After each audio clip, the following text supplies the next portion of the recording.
Whoa, you're here? Part 1 didn't scare you off and you're back for more? Alright, let's get it. It's me, Evil Duosarm, you know who I am. We're back with part 2 of the trading video series. Hopefully you watched part 1 yesterday where we went over all the different things you need to do to get Artisan 2 trading, as well as start up the initial backbone of our trading empire. And in today's part, we're going to show you how to actually make some real money with the trading life skill in Black Desert. Quickly though, before we get into the video, if you're new to the channel, new to Black Desert, or you have been watching videos on this channel and you still haven't subscribed yet, please consider it. Helps to grow my channel. I would greatly appreciate it. Anyway, without further ado, let's get into it. And let's start off by taking a more in-depth look at how you actually make money with the trade system, so everything else we're going to do in this video makes a lot more sense. So as we mentioned in part 1, trade money is basically made by taking things from really, really far away and selling them in Valencia because of a desert buff that you get at Artisan 2 trading. This desert buff provides you a 50% multiplicative increase to the value of whatever you're going to sell, which is fantastic. I brought up a tool that you're going to learn to love if you get into trading, and that is going to be the Fame's Crate calculator right here. So this lets you put in any item in the game, type in its values, and pick where you're trading it to and from. So in this example that I have up on the screen right now, we have the Calpheon Timber Crate, and we have them both at Artisan 2, but one is with the desert bonus and one was without the desert bonus. Look at the difference in the value of these two boxes. It is a 70,000 silver difference. This multiplicative 50% bonus is huge. It takes it from losing a ton of silver, like 50,000 silver on this box, to profiting 20,000 silver on this box. And that's why this desert bonus is so important. But if you're actually wondering what the real equation is right now, you take the base price of the item, you then multiply by the distance bonus, which is based on the cities that you're transferring from, and the Fame's BDO calculator tool here has all of the different trade options that you could possibly come up with right here. So you can just pick that and find the bonus number. Your bargain bonus, which is based on your trade level. So every single time you level up your trade, it increases it by 0.5%. So if you went to Artisan 3, say, it's now 26.5%. If you went to Artisan 4, it's 27%. So on and so forth. If you're up to like Master 20, it's 40%. So yes, leveling up your trade skill severely impacts this outcome as far as value goes as well. But anyway, back to Artisan 2 because that's where we're at this point in the video. You then multiply it by the desert bonus. So all of these things stack multiplicatively, which is why the trade skill scales really hard as you continue to progress it. So yeah, this sheet is going to be linked in the description below. You can click on it, mess around with it, get a better understanding of how the equation works, how your city impacts your income, and all of that great stuff. And remember, you need the desert bonus. Once again, can't say it enough, which you get at Artisan 2 Trading, which is what the entire first video of this series was about. And you need to do this quest line that I have a separate video guide on in order to unlock it. So after you have hit Artisan 2, have this quest line completed right here, understand how the math works to do this, we can finally move on to making some money. And to do that, we are going to set up our first empire, our first worker that's going to make us any money here in Old Wisdom Tree. So you notice that Grana was the most valuable and Old Wisdom Tree is actually the second most valuable place to trade from. So you're probably wondering why we're starting in Old Wisdom Tree. And if you remember in part 1 how we milked the system here in Trent to get a worker that like kind of cheated almost, that gave us like 3 times as many workers, we can do a very similar thing in Old Wisdom Tree. It's got its own mechanic that we can cheese right here. So the first thing we need to do is actually connect Old Wisdom Tree into our node network, and ultimately we'll need to connect Grana as well. So we're going to go ahead and connect all of the nodes. So starting from the Longleaf Tree Forest, which you should still have from our Trent working empire that we put together in the other video, we're going to connect to Camasilvia Vicinity, Lemuria Guard Post, Atanas Pond, and Caudiel Forest. This will connect Old Wisdom Tree to our network. We then need to continue on to the Magem Forest, Central Lemuria Camp, Whitewood Forest, Lake Flandar, and that will connect us to Grana. So to connect all of these nodes, it is going to set you back another 14 contribution points. And after you have them connected, let's take a trip on down to Old Wisdom Tree. Alright, so down here in Old Wisdom Tree, there's a work supervisor named Matthew. Matthew can be found, if you don't know where he is, by clicking on the Search NPC function and clicking on Worker. It'll drop a waypoint on him once you're inside of Old Wisdom Tree. The deal with Old Wisdom Tree is that every time you go to hire a worker, there's like a 95% chance that it's going to be an artisan worker. And you remember how the Brevant worker that we had before had the skill of +2? Well, an artisan worker can roll a skill that is +3. So if you get an artisan worker with the +3 packing skill relevant to whatever you're making, you can have them make 4 crates every single time you send them out for 1. So basically 1 worker is worth 4 workers for every one that you hire. Since like 90% of the time it's going to be an artisan worker, what you can do is talk to this guy, hire the worker, get out of the menu and click on the worker tab. And if you don't have the worker tab, if you press the escape key on the keyboard, edit UI, make sure this mount flare right here is not hidden. Make sure the eye is open. But anyway, if you click on the worker tab, filter by old wisdom tree with the drop down menu here, and hover over the worker that you just hired, you're going to keep hiring and firing these workers until you get one that has advanced timber packing +3. We're going to start with timber packing for this video series. Do note that you could do the same sort of stuff with ore packing as well, but for the purposes of this video series, we are doing timber packing. So you can see I actually have 4 workers here, and every single one of them, the first skill that they got is advanced timber packing. You should really work hard to get Papu workers. I know I have a fattest worker in here. He's like next up on my list of things to fire and hire again to get one of the Papu that have the +3 crate. You can see the Papu workers work like 40% faster, move nearly twice as fast, and don't really have that much less stamina. They're going to be working for long periods of time making these crates, so you're not missing out on much with the stamina difference. It's more than enough to run overnight. Anyway, keep hiring, firing, and re-rolling until you get a Papu worker that is of the artisan variety and has advanced timber processing +3 for that first skill. After you have that worker hired, we're going to need to buy a house in Grana. So the workshop in Grana that we're going to pick up is number right here, Grana 9. So this has a level 2 wood workbench. A level 2 wood workbench allows you to make 5 crates at any one given time. This applies multiplicatively with that +4 skill that we just got. So that single Papu worker, when we send them to work at Grana 9 here, and make the level 2 crate of the timber variety here, so whichever one of these crates we're going to make, they will make 20 crates every time you send them out, and it'll take right around an hour to an hour and 15 minutes. So this one worker is going to have insane throughput. However, we are going to need to spend another 11 contribution points for this workbench here. So it's a really steep cost in contribution. But once again, it's like hiring 20 workers for the cost of 1. But just like we did in the previous video, to manage crafting at these workshops is exactly the same. You just click on the workshop, click on the manage crafting option that'll be down here, scroll down the list of options that pop up until you get to the second level crates down here, and pick whichever one you're gonna make. So how do you decide which one of these crates to make? For that, we are going to be using Wolf's Spreadsheet. So this is Wolf's Spreadsheet. It's a part in the lifeskill Discord. That's where I pulled it from, and this is an amazing spreadsheet for tracking all things crate related. So I've got this spreadsheet up to follow exactly where we are at this point in the video, but just to run you through how to use it, that way as you continue to progress, you can actually make use of it. The first page of this tab, the settings tab that's hidden by my webcam right now, is all about setting up the rest of the spreadsheet. So you pick whether you have a value pack, your region that you're playing on, your current trading level, and make sure to check this box up as you continue to level, so artisan 3, 4, 5, 6, etc., etc. A target, which will tell you how long you have until you hit the next level, which is also really cool. How many hours per day your network is running. If you leave your computer on 24/7 and always keep your workers fed, set it to 24. 16 is just a fair number for like an average person that does AFK activities. Transport fees are the little trade system with the trade wagon that we talked about in the previous video. What type of food you're feeding your workers, how you're obtaining your blackstone powders, whether you have any pay-to-win costumes or anything like that. Also all pretty self-explanatory in the section below. This whole section hidden by my webcam is all about processing. So if you're going to be processing any of your own goods, you'll want to fill that out. It's actually really cool. It tells you how long you need to spend every single day processing to maintain your node empire if you just want to do that as well. But once again, this is a trade video, not a processing video. Still really cool to have a feature inside of the spreadsheet, and I'll show you how to use it here in a second anyway. Second tab is the overview tab. It shows you how much money you're making per day from your network. So we are focused in on this Serendia tab here. I just have it set up easy to show you right now. And the one worker that we just hired and sent to go and work in Old Wisdom is going to be netting us just under 5 million silver per day at the time of this video, which is probably going to tank because everybody's going to start doing this. At any rate, that sounds pretty cool, right? 5 million a day. But you got to remember that we have 85 contribution points put into this point, which means we're making like 45,000 silver per contribution point per day. It's kind of trash. So our next goals are going to be to upgrade this and make it make more money. But it's a start, and it's already making 4 times as much silver as we were making with that ore network that we had in part 1 of the video. You can see that was only making us like 1 million silver a day. The next tab is the workshop tab for wood. So this is where you'll select the different workshops that you have purchased in every single one of the cities, what type of crate you're making there, where the initial person is being sent from, what type of worker it is, if they have the +3 skill, and it'll tell you how much silver that worker is making you per hour, which is pretty cool.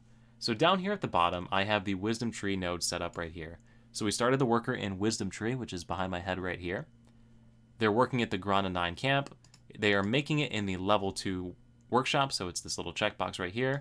I picked Serendia just so that it's separate from the other crates. They're a Papu worker with Artisan +3, and they're making you 304,000 silver per hour. So remember I said, how are we going to decide which crate we're going to make? All you do is click this little drop down and pick through the different crates to see which one is making you the most money right now. So if you thumb through them all, you'll see that the most profitable crate from this list is going to be the Serendia crate at the time that I'm recording this video. Literally changes like every 4 seconds. This spreadsheet auto updates with market prices, so you can just log into this every single day when you get on and see which crate you're going to make for the day. It's actually really cool. The workshop metal is the same exact system. I have it set up for the copper crates that we picked out in the part 1 video to this series. Once again, you may or may not have the system already. So in the overview tab, you can just discount this whole line if you don't have it anymore. The next important tab is going to be the crate options tab, and this is where you decide if you're going to do your own processing or not. Once again, this is not a processing video. I'm not going to teach you anything about it. But if you decide you want to process your own goods, as in like things you bring in from a node network or something like that, or if you just buy the stuff off of the marketplace, you can select those options. So let's take a look at that Serendia crate that we were just making.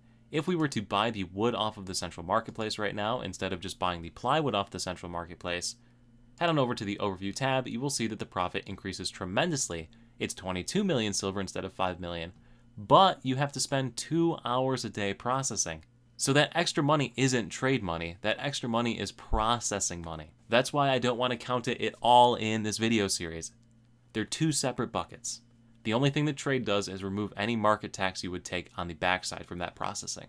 So keep that in mind. Keep these 2 things separate in your mind. They're not the same thing. At any rate, I'm going to set these back to buying the plywood off the market. Do note that this assumes you're buying plywood at the median price as well. If you go to the market right now and you look at pine plywood just as an example, you can see that it's actually 200 silver above the median value here. That calculator assumes you buy it at this middle number, this number that is highlighted in white. That is the number that it's using when it does the calculation. So you're going to make significantly less money than it says you're going to make. So even if that sheet says one's more valuable than the other, make sure to check the prices of the different items here. And once again, because I know I'm going to get slammed in the comment section, this is a video on trading, this is not a video on processing. I've already showed you how much more money you make if you process the goods yourself. And if you do the math based on having your workers gather the stuff instead of buying it off of the marketplace, it goes even more. I understand. Putting together a network that feeds a trade empire is great. That's not what this video is about. So look at that. I calmed the haters in the comment section and showed you that you can make more money if you have your own network set up. See what I did there? Alright, so now that your introduction to spreadsheets are done with, let's go ahead and take a look at how to start making more money with it. And the first option is the pay to win option, of course. So Old Wisdom Tree is limited in lodging. You can only have 1 worker in the city. If you want to be able to abuse the system here that gives you all those artisans with those great skills, you're going to have to spend money. So in the Pearl Shop, if you navigate to the Function tab, Slot Expansion, type in Wisdom in the search bar at the top and search it, you'll see that you can buy 3 additional slots for workers here in Old Wisdom Tree.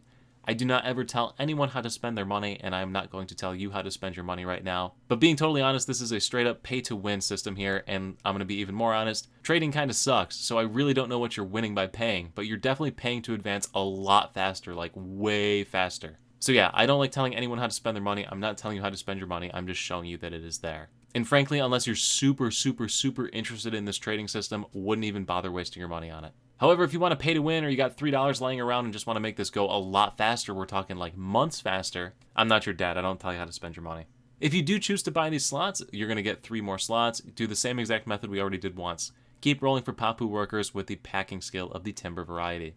And after you've got those workers, you need to make yourself a decision. Both of these decisions will net you roughly the same amount of silver per day per contribution point. However, option number 1 uses like 50 less contribution points than option number 2. So if you chose to buy these 3 additional workers, you need to figure out where you're going to send them to work. The easy option is just to buy additional slots here in Calpheon that are super cheap. If you don't remember how to do that, click on the City of Calpheon, click on the option for Unpurchased, and filter by Wood Workbenches, and just find some that you haven't purchased and go ahead and get workers working in there. However, if you want to be next level strats here, and start seeing some big numbers flowing in, you'll notice that there are 3 additional level 2 workshops that you can pick up, and they're located in the Dregan region as well as the Odraxia regions. Getting to these locations is going to cost you basically another 50 contribution points, and the first option, we're actually going to do some crazy backwards logic here. So the first one of these, if you want to do it, is the Kumit Lumber Camp over here. So previously in our node network setup, we went to the Camisilva Temple as we moved all the way over into Valencia. We're going to branch off of that node and hit up the location Castle Ruins, which is a nice little bonus that it's a lumber timbering spot for maple if you wanted to gather your own resources for these crates. But moving off of that one, we'll head to Soldier's Cemetery, Tungrid Forest, Harshra Cliff, and then the Kumit Lumber Camp. And then within here, we need to buy the first location, 1-1. It is a level 2 wood workbench, so pick that up and level it up to level 2. Scrolling on down, from there we're going to go to the Chira Ruins, over to Nightcrow Post, down into the Garmoth's Nest spawn location for Garmoth Boss itself, over to the Garish Mountains, and finally to the Dorman Lumber Camp. And here we are going to take the Dorman Lumber Camp number 2, which is a level 2 wood workbench. The third location that we're going to pick up for these is going to be in Odraxia, so to do this one, we will go to the Shady Tree Forest, which is south of Old Wisdom Tree, over to Salen's Border, Thornwood Forest, Crypt of the Resting Thoughts, which is on top of this location, not underneath the location when you're trying to find it, the Bahit Sanctum, Olin's Valley, Forgotten Mountain, and finally Odraxia. Within Odraxia, we need to buy the house Odraxia 3, which is a level 2 wood workbench. You can then take your 3 additional workers and send them to work at each of those different locations. And I have the spreadsheet set up to show you how much money you're going to make from those as well. So 200 to 273,000 silver per hour from them. All in all, this is 138 contribution points to be able to do this, as opposed to 88 contribution points if you just went and sent them to stations in Calpheon. So a 50 contribution point difference for this. If you look at the overview as far as silver income goes, you'll be netting about 16 million from this empire now. Doing some fast maths here, 16 million divided by 138 contribution points is 115,000 silver per contribution point per day, which isn't a ton of money. Sure, we can bump this up by changing it to 24 active hours a day, which would give us 24 million a day, and divided by 138 again is 173,000, which is a little bit better, but it's still nothing spectacular. You could honestly, once again, make just as much silver from this by having a farm that costs less contribution points and involves no cash shop items. You'd make like the same amount of money. But it is the faster way to give you something that's at least respectable. Now, regardless if you decided to spend money in the cash shop or not, the next stop is going to be in Grana. So Grana is the city that is furthest away from Valencia that can benefit from the trade buff at this point in the game. Grana has the capability to hire 9 workers in this city by default, and if you want to pay to win it harder, once again you can buy 3 additional slots, although you don't absolutely need to, especially until you're really close to maxing it out anyway. The 2 houses that provide you lodging are Grana 10 and Grana 7, so you'll need to pick up both of those. And since we're going to be hiring 9 more workers, you're going to need to buy some housing in Calpheon for them to work in, or some workshops rather. So once again, just like before, we're going to go ahead and hit the option to filter by unpurchased, and we're looking for wood workbenches. So we can pick up those ones right there. Now do note that if you want to min-max this a bit harder and give them a bit shorter distance to travel for crafting, you can buy the wood workbench that's located in Trent, which is Trent number 2. You can buy the wood bench located in the Longleaf Tree Sentry Post, which is the first floor at this location. And you could buy the workbench in Bear, which is the second house. Those locations are all closer and will slightly increase your throughput of crates that you make from both Old Wisdom Tree or Grana, whichever way you want to make them from. But anyway, after you have your housing purchased here and where you're going to be sending your workers to go, you'll need to start hiring workers in Grana. And let me tell you, this is going to be a miserable experience for you. So once again, to find the work person here, find NPC icon in the top corner, worker option, talk to this lady, and before you even bother hiring workers, get yourself to 1,000 amity with this person. There was a Reddit post a while back that found that you get like a double drop rate of higher tiered workers if you get over 1,000 amity with this person. So play the conversation minigame. Their knowledge is the enemies of Polly's Forest, so it should be pretty straightforward for most people that have played this game like ever. After that, go ahead and contract workers all the way through, and her drop rates are abysmal here. So all I can say is best of luck. So you can see my progress here in Grana in 2.5 months, and you can see that I don't even have a full set of artisans yet. This drop rate sucks. What I've been doing to try and make this easier for myself is anytime I get a professional papu, I hire it and I level it up to level 20. Once it gets to level 20, you try the promotion for it over here, and you can see that many of mine are already out of promotion options. If it fails the promotion both times, you're going to fire it at the first opportunity, and then hire in a new papu professional worker or better. In the meanwhile, I always leave a slot completely open and sit here burning energy to get artisans. Now that may sound complicated, but basically all I'm doing is hiring professional workers whenever they pop up of the papu variety, level it to 20, try to promote it. If it fails, I fire it and hire another one. Rinse and repeat, and every once in a while you'll catch an artisan and get lucky. I think I've gotten 3 artisan papus so far in 2.5 months. it's rough. So yeah, this is probably the longest part of the grind because guess what? After you've got the artisan papus, there's no guarantee that they're going to get the skill that you need, the timber packing skill. So in all of this time, I've gotten a singular one that has that skill. But every time you get one of these workers that does have the skill, go ahead and swap one of your old wisdom tree workers out. So starting with the one that's in Grana, obviously since that's going to be the closest and become the fastest production node. But then out to those further ones that we did, or if you chose not to do those, wherever you're farming them in Calpheon. The reason you do this is because Grana has a higher base bonus trading to Valencia, so more money every time you go to sell. Pretty straightforward. So up here in this spreadsheet that I have linked once again down below for this little demo during YouTube here, I have just random nodes, 9 of them picked in Calpheon, to go ahead and simulate if we had an army of workers here in Grana. If we head over to the overview tab, we can see that all of those workers are only bringing in 3.5 million silver per day.